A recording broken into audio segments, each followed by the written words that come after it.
I've always had a soft spot for single-player, third-person adventures. There's something about stepping into a character's shoes, seeing the world unfold around them, and feeling like you're part of a cinematic journey. And right now, I'm already obsessed with what's coming next. So let's dive into 30 upcoming single-player, third-person games that I can't stop thinking about.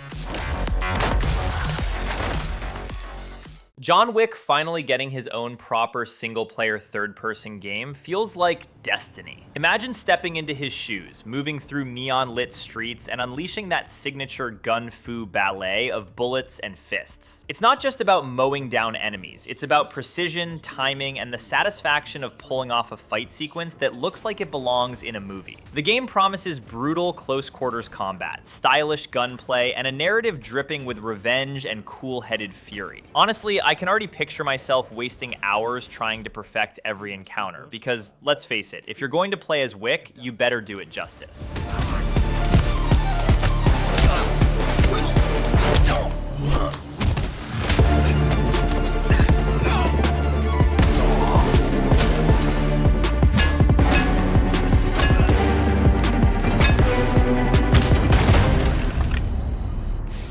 He must be grounded, stable, constant.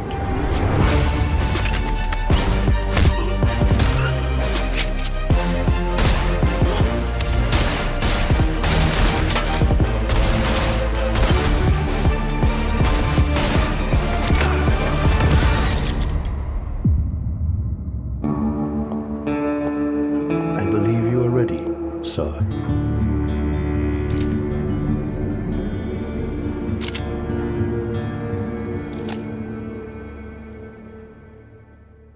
Yeah. Stranger Than Heaven is shaping up to be one of the most ambitious single-player third-person projects in years. Developed by Ryuga Gotoku Studio, the minds behind the Yakuza and Like a Dragon series, this game spans 5 different eras of Japanese history: 1915, 1929, 1943, 1951, and 1965, each set in a different city. That means you're not just following one hero, but experiencing a generational saga where the world, culture, and combat evolve with time. The narrative promises to explore loyalty, survival, and the human cost of living through turbulent decades, while gameplay blends cinematic storytelling with stylish, deliberate action. Each era introduces new challenges, from wartime struggles to post-war rebuilding, and the environments look alive with detail, from bustling streets to shadowy corners hiding secrets. For me, this isn't just another action game. It's a tapestry of human struggle across time, a story that demands patience and immersion.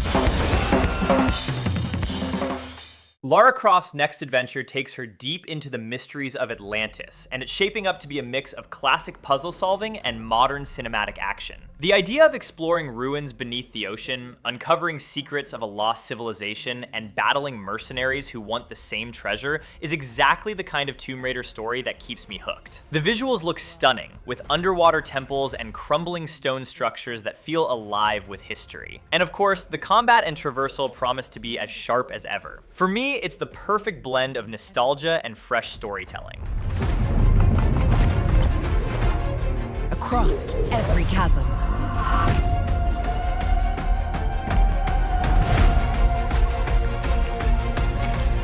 I didn't know then the path this adventure would send me on.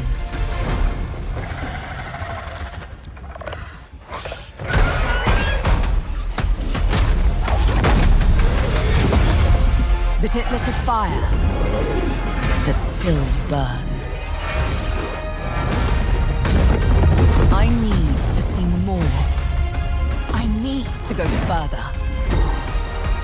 To uncover the secrets of Atlantis.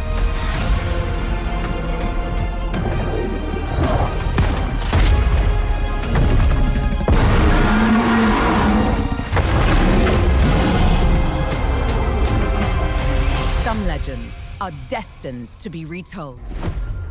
Axe of Blood is one of those indie projects that instantly stands out because of its sheer grit. Developed by Exel Team, the game takes place in a dystopian version of Bandung, Indonesia, where survival is measured in fists, kicks, and the scars you carry afterward. It's a third-person beat-em-up that thrives on raw, fast-paced combat, designed to make every strike feel heavy and personal. The streets are soaked in atmosphere. Neon lights flicker against crumbling walls, gangs rule the alleys, and every encounter feels like a fight for your life. What excites me most is how cinematic the combat looks, almost choreographed yet still unpredictable, giving you that rush of pulling off a perfect combo while knowing one mistake could cost you everything. The story promises to be violent, emotional, and unapologetically intense, reflecting a society on the edge. For me, this isn't just another indie action game. It's a brutal, unforgettable ride that will leave a mark long after the credits roll.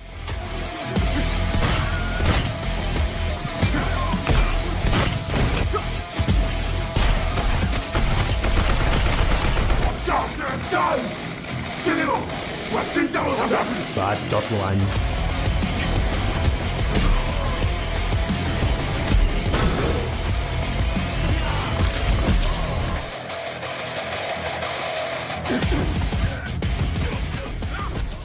Bond stepping into a full single-player third-person adventure is something I've been waiting for. First Light promises stylish espionage, cinematic set pieces, and gadgets that make you feel like you're living inside a spy thriller. The idea of sneaking through high-security facilities, pulling off daring escapes, and then casually sipping a martini afterward is peak Bond energy. But what excites me most is the chance to experience a campaign that feels like a blockbuster movie, only this time I'm the one calling the shots. It's suave, it's dangerous, and it's exactly the kind of game that makes me want to put on a tux just to play it. The obvious. He is not ready. James, the service is over. You're a rare breed, Bond. I should be interested to see what you do next. 009 will employ every manner of subterfuge to avoid capture. Try not to draw attention to yourself. Me?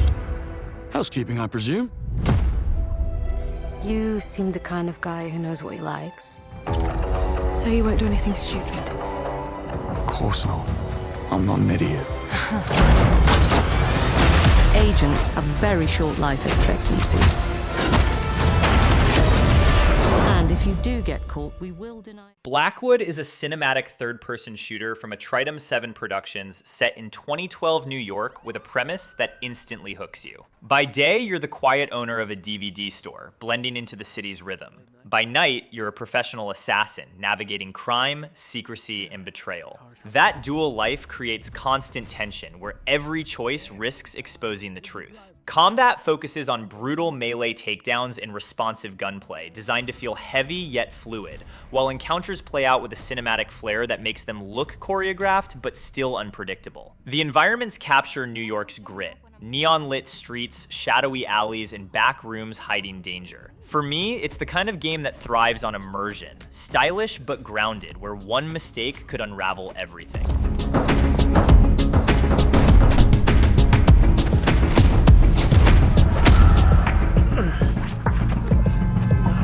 Today. Put some ice on it. Good night, The gap Anton. in left center. That's rolling all the way to the wall. He's around first. Digging.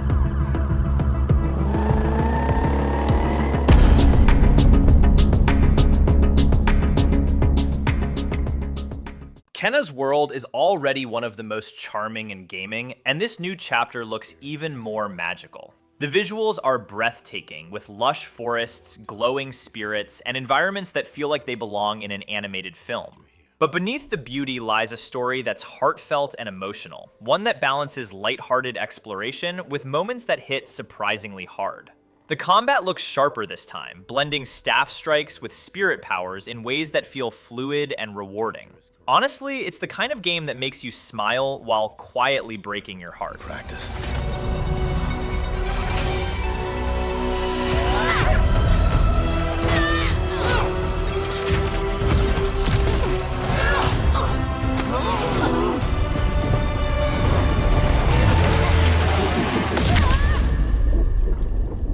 Spirit guides here. once used alchemy to cleanse corruption. Maybe you can do the same.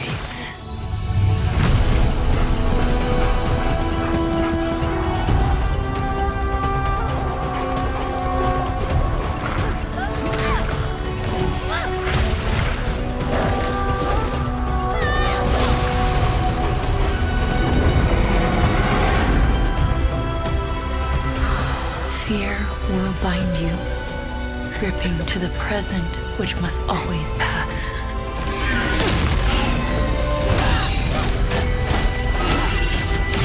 Regret will bind you, longing for the past you cannot change.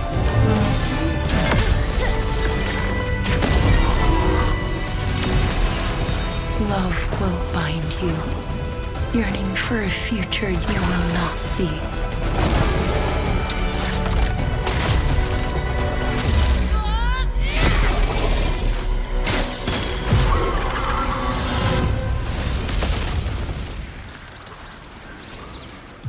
Unbound, may you depart in peace. Spine is pure cyberpunk adrenaline. Imagine martial arts choreography fused with neon-soaked cityscapes, and you've got a game that looks like John Wick wandered into Blade Runner. The combat is cinematic, with every punch, kick, and dodge flowing like a fight scene you'd want to rewatch. But it's not just style. The story promises a gritty dive into rebellion, technology, and survival in a world that feels alive with danger. For me, this is the kind of game where I'll spend hours replaying encounters just to nail that perfect sequence.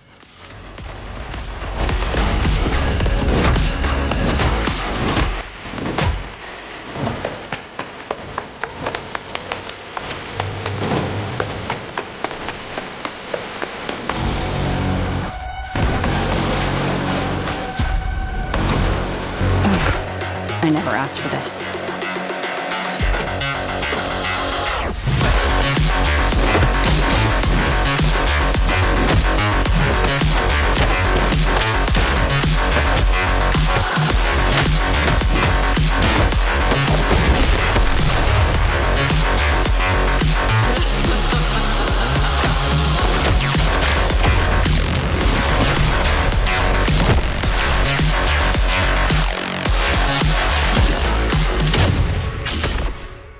This mysterious project rooted in Korean folklore already feels massive in scope. The environments look rich with atmosphere, sprawling landscapes, mythical creatures, and battles that feel larger than life. It's the kind of game that doesn't just give you quests, it immerses you in a culture and mythology that feels fresh compared to the usual fantasy tropes. The combat looks weighty, the world feels alive, and the mystery surrounding its story is enough to keep me hooked even before release. I'm already picturing myself losing weeks exploring it.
The Directorate Novitiate is a supernatural third-person action RPG from Nesting Games, set in Los Angeles in the early 2000s. You play as Mercury, Kana Luna, a sorceress and enforcer balancing her ordinary life with the violent demands of a mystical underworld. By day, she hides her identity, but by night, she hunts killers, confronts occult syndicates, and wields deadly arcane powers. Combat blends melee strikes, supernatural abilities, and detective-style investigation, creating encounters that feel cinematic yet unpredictable. The environments capture LA's grit while layering in occult elements that make the city feel alive with danger. What excites me most is the early access approach. The developers plan to evolve the game with community feedback, making the world and mechanics grow alongside players. For me, it's a bold mix of narrative depth and raw supernatural action.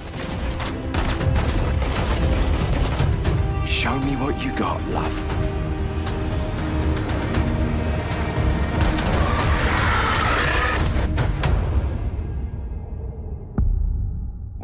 Gang of Dragon looks like pure martial arts fantasy turned into a cinematic adventure. The trailers hint at sprawling cities, underground clans, and combat that feels like a mix of stylish choreography and raw street fighting. It's not just about flashy moves, it's about building a reputation, surviving betrayal, and carving your own path in a world where dragons are more than just myth. The atmosphere feels alive with neon lights, smoky alleys, and a sense of danger lurking around every corner. For me, this is the kind of game that makes you want to master every combo just to feel unstoppable. Yeah, time to settle up.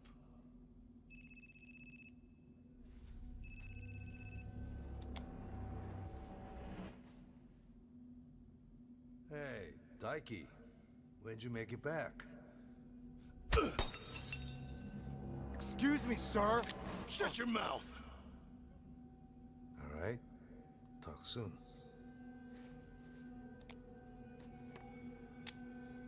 On your feet, now!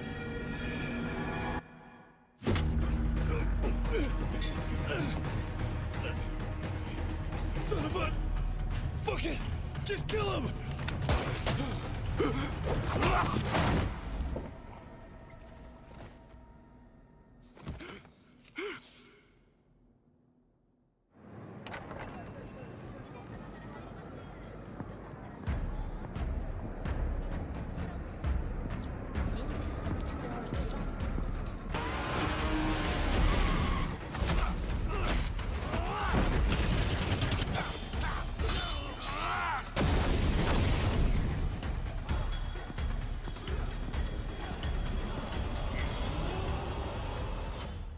Mudang Two Hearts dives deep into Korean folklore, blending spiritual mysticism with action-driven storytelling. You play as a shaman, navigating a world torn between tradition and modern chaos, and the combat looks like a mix of ritual magic and brutal melee. The environments are stunning, from ancient temples to bustling cityscapes, each dripping with atmosphere. What excites me most is the emotional core. It's not just about fighting spirits, it's about balancing love, duty, and sacrifice. For me, this feels like one of those rare games that teaches you something while keeping you hooked with gameplay.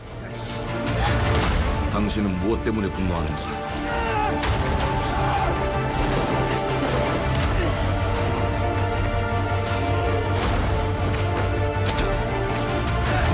당신의 분노는 스스로 결정한 것인가?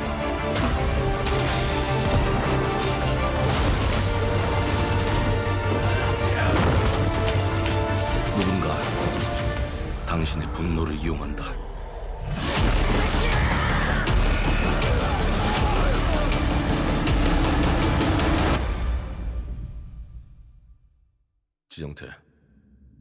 지정태.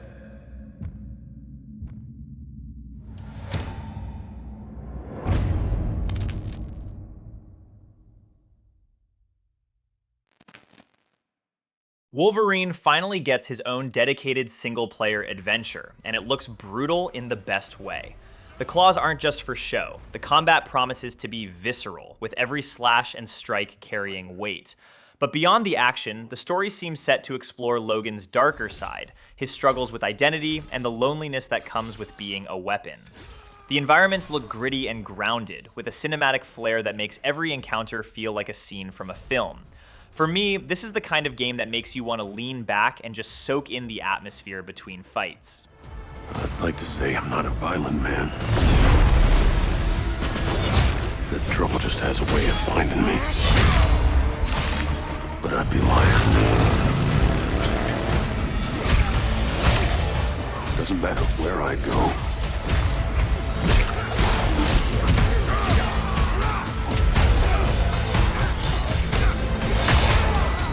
How far I run.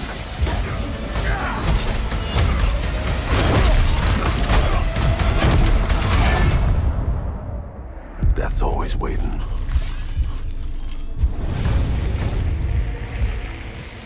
Just not for me.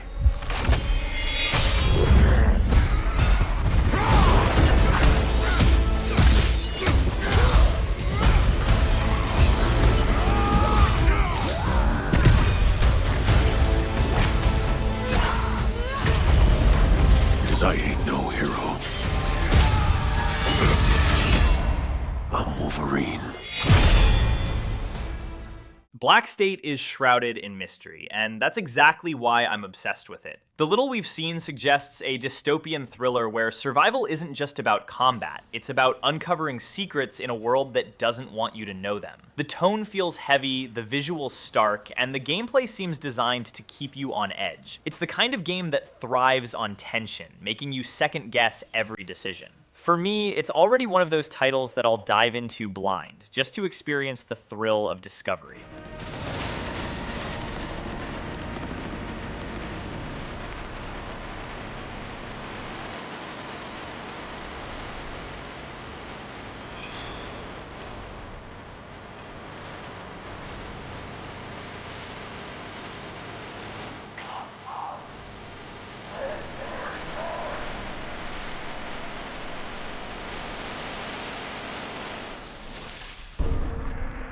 E-Day takes us back to the origins of the Locust War, and it's shaping up to be a gritty, emotional ride. The combat is classic Gears, heavy, brutal, and satisfying, but the story promises to dig deeper into the fear and chaos of that first invasion. The environments look devastated, the atmosphere tense, and the characters feel more vulnerable than ever. For me, this is the kind of prequel that doesn't just fill in gaps, it makes you appreciate the entire saga even more.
Supreme Experiment feels like one of those projects that dares you to think differently. It's a single-player, third-person game wrapped in sci-fi mystery, where the line between science and madness blurs. The environments look sterile yet unsettling, like laboratories hiding secrets too dangerous to reveal. The gameplay seems focused on experimentation, not just in mechanics, but in how you approach challenges. It's the kind of game that makes you wonder if you're the subject or the scientist, and that tension is what makes it fascinating. For me, it's already one of those titles that I'll dive into just to see how far it pushes boundaries.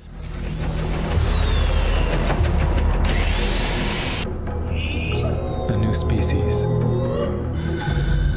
trying to survive, fighting for scraps, searching for truth.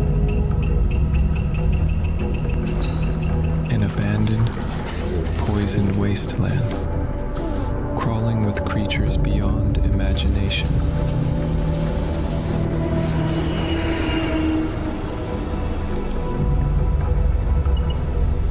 Down here, humans don't belong. For those who left the city, it's a one-way ticket.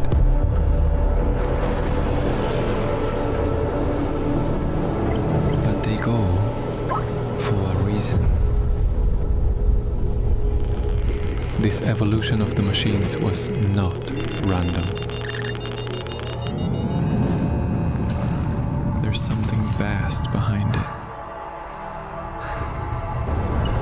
And it's coming for everyone, not just the machines. The people in the cities don't know it yet, but soon they will.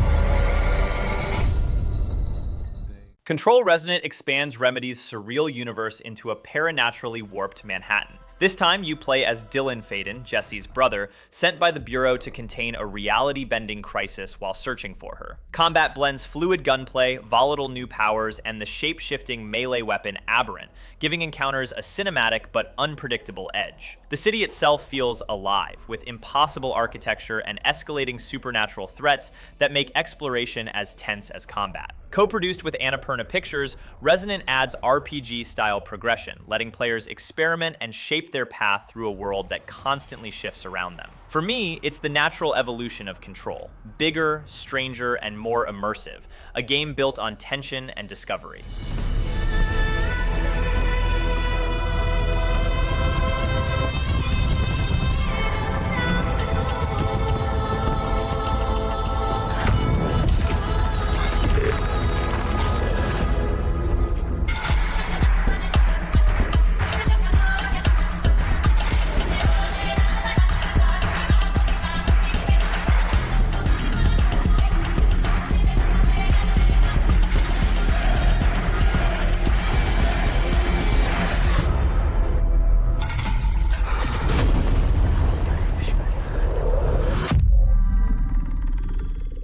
This collection is nostalgia turned up to 11. Metal Gear Solid Master Collection 5-2 brings back some of the most iconic stealth adventures ever made, polished for modern systems. It's not just about reliving old missions, it's about experiencing them with fresh eyes, sharper visuals, and smoother performance. Sneaking through enemy bases, hiding in cardboard boxes, and unraveling Kojima's wild storytelling never gets old.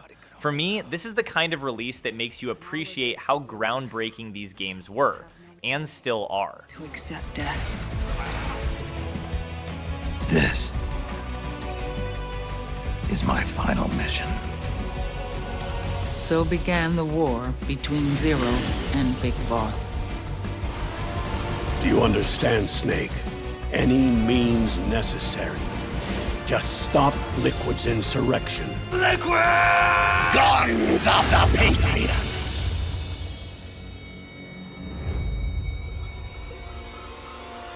Because I knew where my loyalty belonged. Nukes. They're bringing nukes into Costa Rica. We are not allowed to bear arms. Please, you must drive them out of our defenseless country. As our deterrent.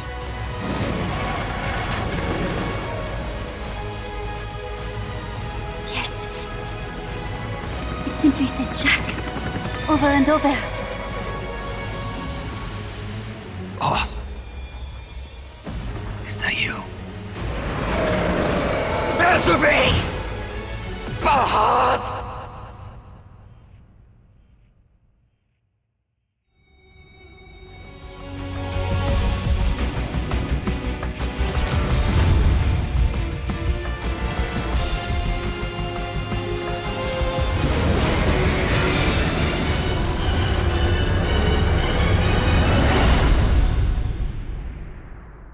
Catalyst takes Lara into a new era of storytelling, with environments that look massive and puzzles that feel more intricate than ever. The focus seems to be on evolution, not just of Lara as a character, but of the series itself. Expect sprawling ruins, cinematic combat, and a narrative that dives into themes of legacy and discovery. The visuals look stunning, with landscapes that feel alive and dangerous. For me, it's the kind of Tomb Raider entry that makes you want to slow down, explore every corner, and soak in the atmosphere before moving on. Must come to an end.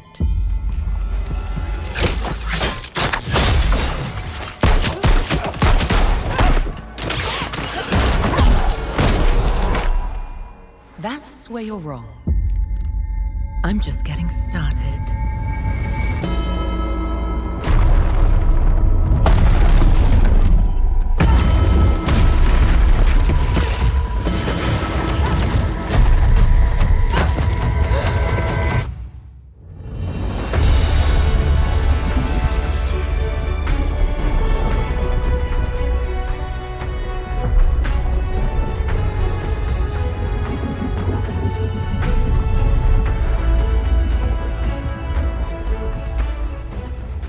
Canyons is a third-person action-adventure set in vast desert landscapes carved by time.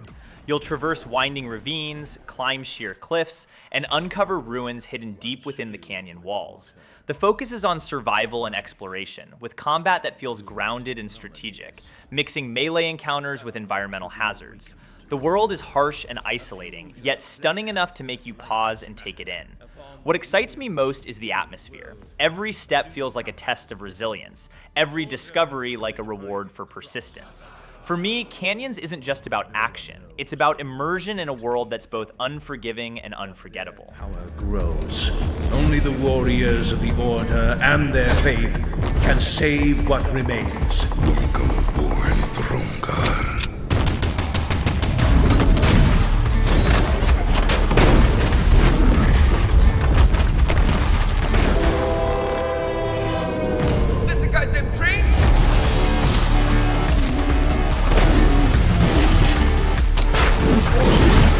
Looks like a couple defiled over there.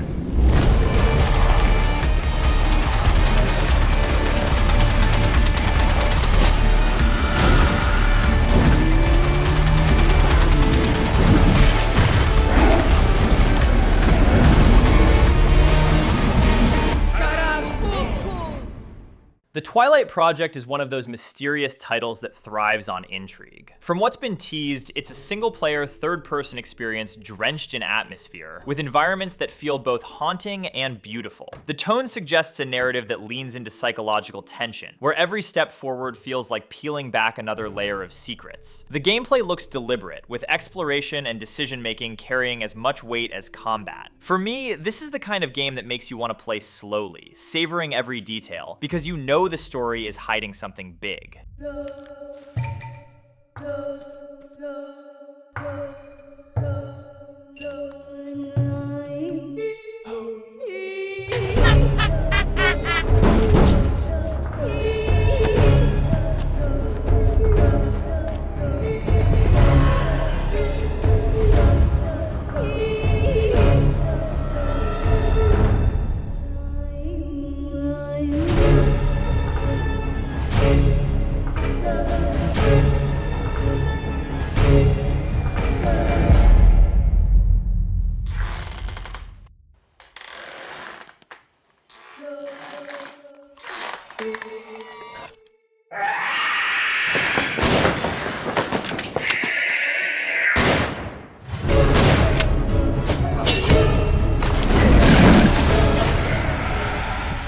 Osiris Reborn expands the universe of the Expanse with a cinematic, single-player adventure that looks massive in scope. The visuals are stunning. Starships, alien worlds, and political intrigue woven into a narrative that feels like a space opera brought to life.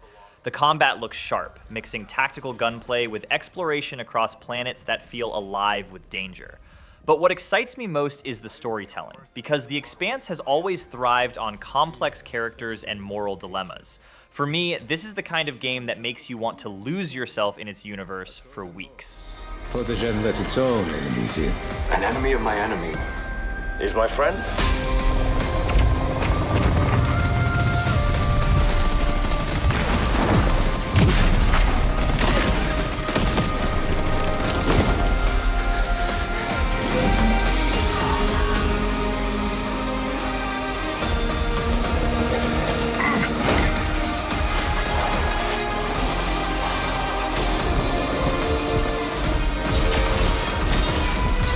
have to find our own answer.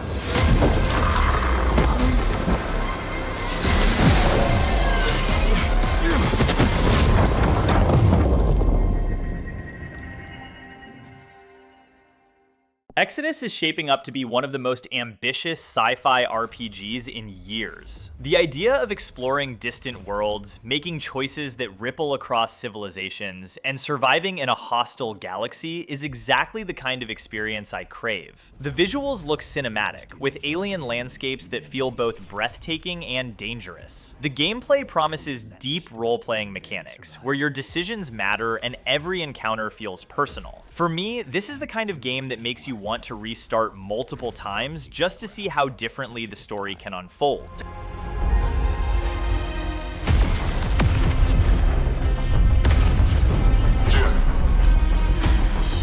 Child of Orion, fulfill the purpose for which you were crafted, and seize your destiny.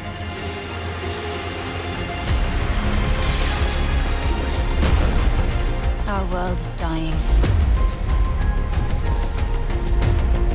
You are the only one who can wield celestial tech and find a cure. Well, that's terrifying.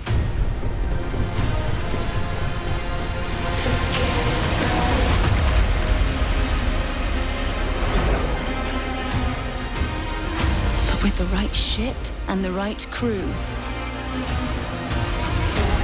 you could save all of us. I was on an alien world. Felt like I was finally doing what I was made for. Thank you, June. We are the defenders of Leiden's future. And we will fight to protect it. The fight for survival has consequences. How far are you willing to venture? How much are you willing to sacrifice to save your world? Damn, kid. No pressure there.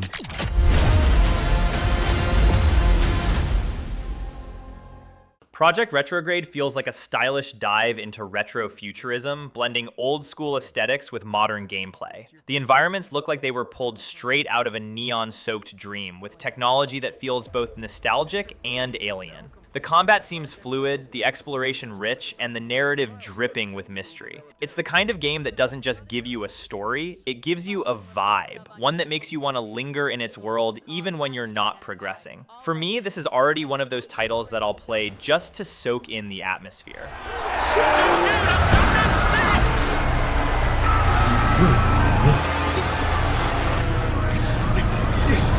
You see that?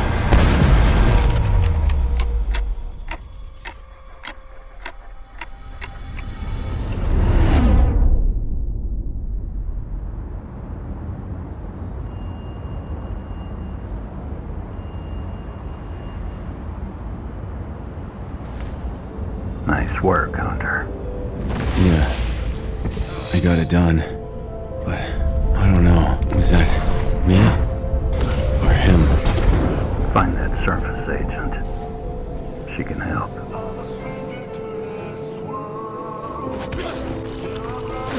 What's the target? Sean Anderson. He's behind the recent mutation. And they sent you in? Alone? That's not relevant to you. Follow me, and don't die.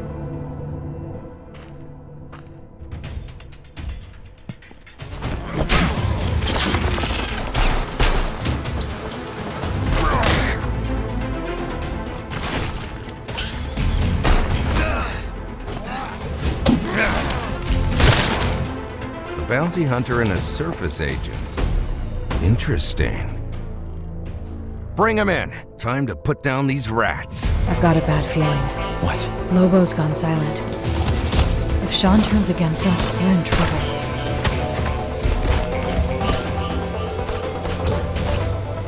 Winter, come in. Is that Lobo? The whole underground was infested. They abandoned us, slandered us.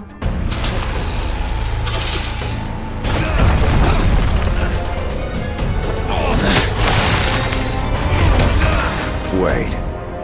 Who are you?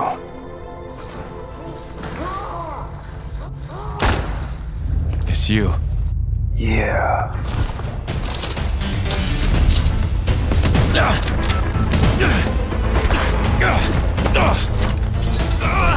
now!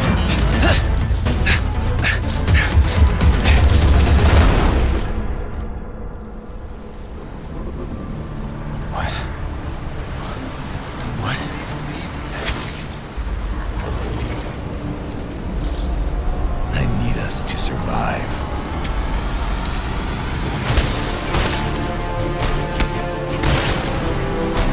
I need us to survive. Soon, you will all be one of us! You are going to hell.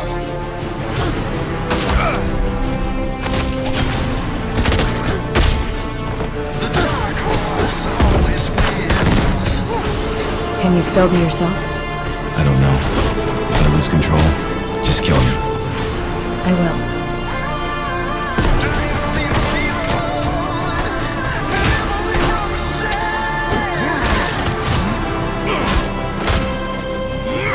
All our sacrifices!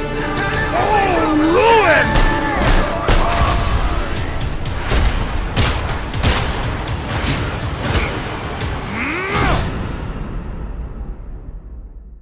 Armatus looks like a sprawling fantasy adventure built for players who love epic worlds. The environments are vast, with castles, forests, and battlefields that feel alive with danger.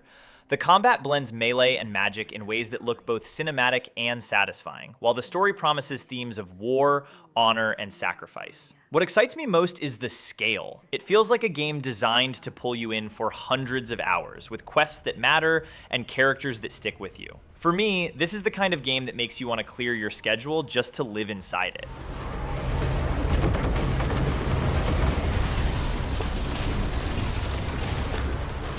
Equipped with our best, you will forge a path through Paris, long decayed.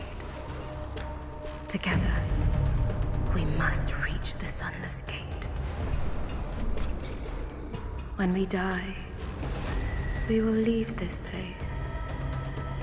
But you return again and again.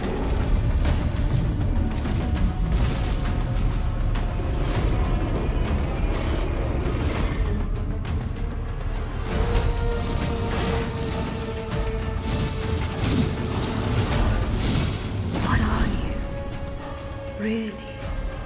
And why have you come? Is this our salvation? Or is this the end? Hello Sunshine is a mystery survival RPG from Red Thread Games set in the sun-scorched ruins of a fallen corporate empire. You play the last employee, journeying across a wasteland where towering war machines never shut down. By day, you walk in their shadow to survive the blistering heat. By night, you camp near them to keep warm, scavenging, crafting, and piecing together the broken puzzle of humanity's downfall. For me, it's the kind of game that thrives on atmosphere and tension, blending survival mechanics with narrative mystery.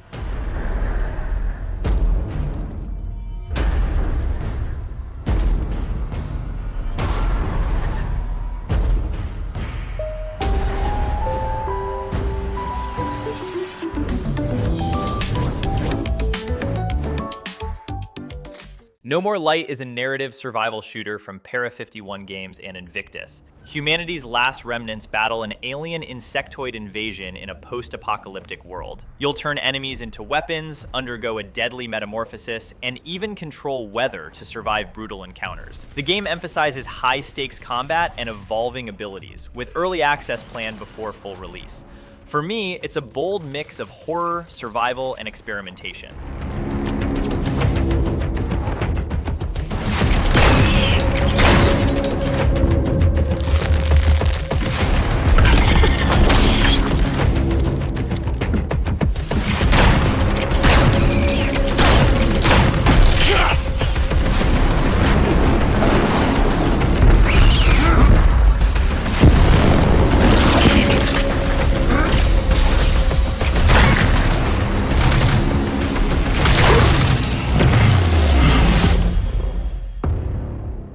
Cinder City is an open-world tactical shooter MMO from NCSoft, set in a dystopian, futuristic Seoul.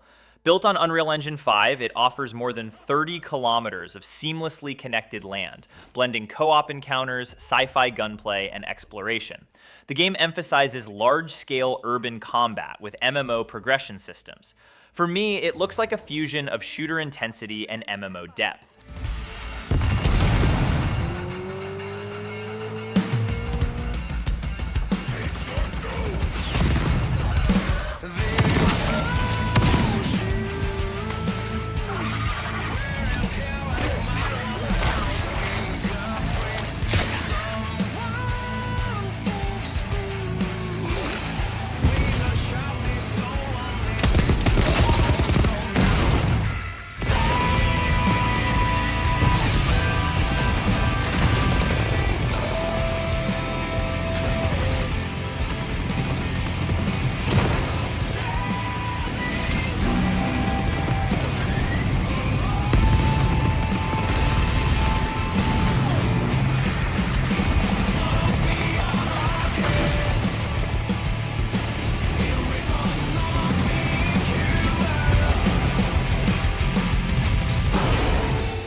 Vindictus Defying Fate takes the MMO roots of the series and reimagines them into a single-player, third-person adventure. The combat looks fast, fluid, and cinematic, with every strike carrying weight and style. The environments are massive, filled with towering bosses and sprawling landscapes that feel alive with danger. But what excites me most is the chance to experience this world without the grind of multiplayer, just pure storytelling and action. For me, this is the kind of game that makes you want to lose yourself in its battles and lore.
GTA 6 is the juggernaut, the one game everyone's already talking about. The trailers promise a sprawling open world, cinematic storytelling, and the kind of freedom that makes every playthrough unique. It's not just about chaos, it's about living inside a city that feels alive, with characters, stories, and details that make you forget you're playing a game. The visuals look stunning, the gameplay ambitious, and the hype is already through the roof. For me, this is the kind of release that defines a generation. Hey. And that's the lineup, 30 upcoming single-player third-person games I'm already obsessed with. From gritty indies to blockbuster franchises, this list proves the genre is alive and thriving. For me, it's the perfect mix of cinematic storytelling and gameplay that keeps us hooked.